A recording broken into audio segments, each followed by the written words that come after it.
जय श्री रामचरितमानस नवा पारायण नवम दिन के उपाख्यान में नारद द्वारा यह स्तुत तथा शिव जी उमा संवाद। हनुमान भरतादिक भ्राता संग लिए सेवक सुखदाता। एक बार श्री राम जी भरत आदि भाई हनुमान जी के साथ सवारियों में शीतल अमराई में गए।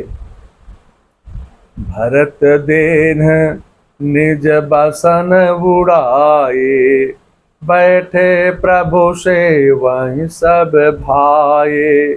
भरत जी ने अपना वस्त्र छिपा दिया, रघुनाथ जी उसी पर बैठे। भरत जी ने अपना वस्त्र बिछा दिया और श्री रघुनाथ जी उसी पर बैठ गए। सभी भाई उस वस्त्र पर श्री राम की सेवा करने लगे। हनुमान जी पवन पंखा करने लगे। शंकर भगवान कहने लगे, हनुमान जी की बड़ाई श्री राम जी ने बार बार अपने मुख से किया है।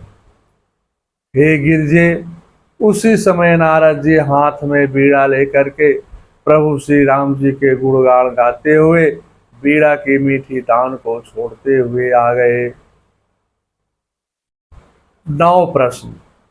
गिरजा श्री गिरजा ने श्री शंकर जी से 9 प्रश्न किए जो बालकांड से। पहला है, एक से प्रथम सो कारण कहूँ विचारे, निर्गुण ब्रह्म सगुण वपुधारे। नवतक प्रजा सहित रघुवंश मणि, किमि गमने निज धाम। प्रश्न 1 से 4 तक का उत्तर बालकांड में है। 5वें में अयोध्या कांड में है। 6वें में अरण्य कांड से किष्किंधा कांड और सुंदर कांड तक है। 7वें में लंका कांड तक है।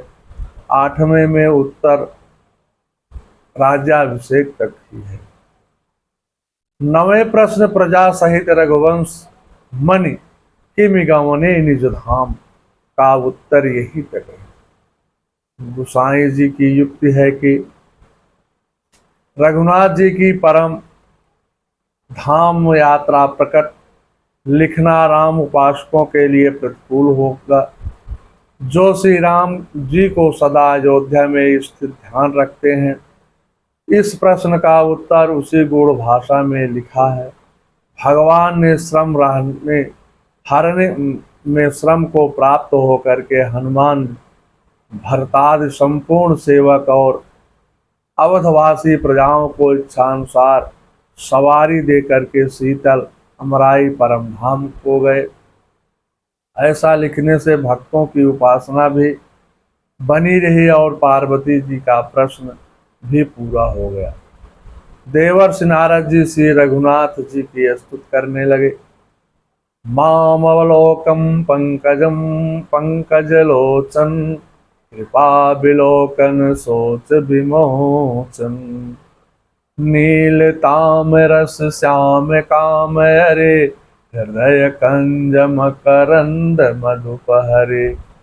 कृपा पूर्वक देख, लेन मात्र से शोक को छुड़ाने वाले हे कमल नयन, मेरी ओर देखिए। मुझ पर भी कृपा दृष्टि कीजिए, मुझ पर भी कृपा दृष्टि कीजिए। हे हरि, आप नील कमल के समान श्याम वर्ण और कामदेव के शत्रु महादेव जी के हृदय कमल में के मकरंद प्रेम रस के पान करने वाले भ्रमर हैं। आप राक्षसों के नाशक तथा संतों को आनंद देने वाले हैं। पापों के नाशक शरणागत खरदूषण विराध रावण के शत्रु राजाओं में श्रेष्ठ सूर्यवंशी श्री राम को मेरा नमस्कार है। आपके यश को वेद पुराण देवता मुनि और संत गाते हैं। आप करुणा करने वाले, मद का नाश करने वाले श्री अयोध्या भूषण श्री राम की जय हो। हे प्रभु, आपका नाम कलयुग के पापों को मथ डालने वाले, ममता को मारने वाले तुलसीदास के प्रभु शरणागत की रक्षा कीजिए। प्रेम सहित मुनि नारद बरनि राम गुण ग्राम, शोभा सिंधु हृदय धरे, गए जहाँ विधि धाम, गए जहाँ विधि धाम। प्रेम से नारद जी ने राम जी का गुणगान करके श्री रघुनाथ जी को हृदय में धारण करके ब्रह्मलोक को चले गए। शंकर भगवान कहने लगे, हे गिरिजा, मैंने श्री राम कथा अपनी मत के अनुसार आपको सुना दी। श्री राम के चरित्र 100 करोड़ हैं, अपार हैं, वेद और शारदा भी इनका वर्णन नहीं कर सकती हैं। हे पार्वती जी कहने लगी, राम चरित जय सुनत अघाही, रस विशेष जाना तीन नाही। हे स्वामी, श्री राम के चरित्र का अत्यंत मनोहर है, उनको सुनकर जो तृप्त होता है उसने उसका महत्व भी नहीं जाना है। हरि चरित्र मन सा तुम पावा, सुन मैं नाथ अमित सुख पावा। तुम जो यही यह कथा सुहाए, कागभ सांड गरुड़ प्रति गाए। हे नाथ, आपने श्री रामचरितमानस का गान किया, उसे सुनकर मुझको अपार सुख प्राप्त हुआ। जो आपने जो यह कहा कि यह सुंदर कथा कागभ सुंदी जी ने गरुड़ जी से कही थी। हे प्रभु, कौवे का शरीर पा करके भी कागभुसुंड वैराग्य ज्ञान और विज्ञान में दृढ़ है। श्री राम के चरणों में अत्यंत प्रेम है, भक्ति भी प्राप्त है, इसमें को मुझे कोई संदेह हो रहा है। हे देवाधिदेव महादेव जी, वह प्राणी अत्यंत दुर्लभ है जो मद और माया से रहित श्री राम जी की भक्ति के परायण हो। ऐसी दुर्लभ भक्त को कौवा कैसे पा गया? फिर वह श्री राम परायण ज्ञान निरत गुण धाम और धीर बुद्ध कौवे की योन में कैसे है? गरुड़ महा ज्ञानी गुण राशि, हरि सेवक अति निकट निवासी। तेहि कहीं है तो कागसन जाए, सुनि कथा मुनि निकर बिहाए। गरुड़ जी तो महान ज्ञानी है, सद्गुणों की रास है, श्री हरि के सेवक और उनके अत्यंत निकट रहने वाले उनके वाहन ही हैं। उन्होंने मुनियों के समूह को छोड़ करके और कौवे से जा करके हरि कथा किस प्रकार सुनी। गौरी गिरा सुनि सरल सुहाए, बोले शिव सादर सुख पाए। पार्वती जी की सुंदर वाणी को सुन करके शिव जी सुख प्रसन्न हो करके कहने लगे, हे गिरिजे, तुम धन्य हो, जैसे तुमने मुझसे प्रश्न किया है उसी प्रकार गरुड़ जी ने भी कागभुसुंडी जी से प्रायः ही ऐसे प्रश्न किए थे।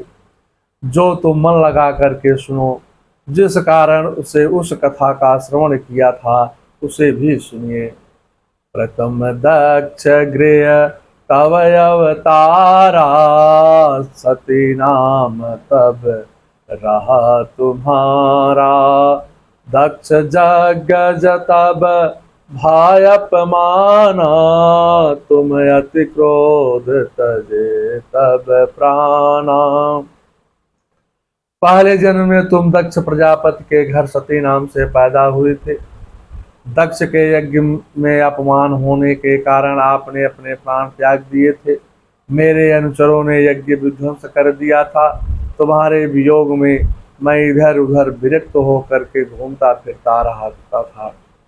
तब मैं सुमेर पर्वत के उत्तर दिशा में एक नील पर्वत है, पर वहां पर माया रचित अनेक गुण दोष, मोह काम आदि अविवेक जो सारे संसार में व्याप्ति रहे हैं, उस पर्वत के पास नहीं फटकते थे। उसी पर्वत पर वह बरगद के वृक्ष के नीचे ही हर कथाओं का प्रसंग सुनाता था। वहां अनेक पक्षी आकर कथा सुनते हैं। निर्मल बुद्धि वाले हंस जो सदा वहां तालाब में बसते हैं, सभी कथा सुनते हैं। तब कछु काल मराल तनो धरितः कीन निवास।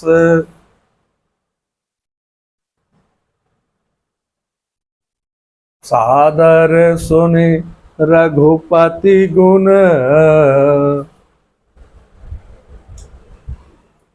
तब कुछ काल मराल धनु तनु धरिता केन निवास। सादर सुनि रघुपति गुण, पुण्य आयो कैलास। तब मैंने हंस का शरीर धारण कर कुछ समय तक वहां पर निवास किया। फिर श्री रघुनाथ जी के गुणों को आदर सहित सुन करके फिर कैलाश की तरफ लौट आया। श्री राम कथा तथा उनके नाम श्रवण का महत्व श्री तुलसीदास जी विनय पत्रिका में बतला लिखते हैं। सुमर स्नेह सो तो, सुमर स्नेह सो तो नाम राम राय को, सबल निसंबल को सखा असहाय को। भाग है अभाग्य को गुण गुणहीन को, गाहक गरीब को दयालु दान दीन को। कुल कुलीन को सुनो है वेद साखी है, पागुरे को हाथ पाए आधरे को आंखें। माय बाप भूखों को आधार निराधार को, सेतु भव सागर को हेतु सुख सार को। पतित पावन राम नाम सो ना दूसरो, सुमिर सुभोमि भयो तुलसी सो ऊसरो। विनय पत्रिका से। मंगलम भगवान विष्णु मंगलम गरुड़ाध्वजा मंगलम पुंडरीकाक्षाय मंगलाय तनो हरि।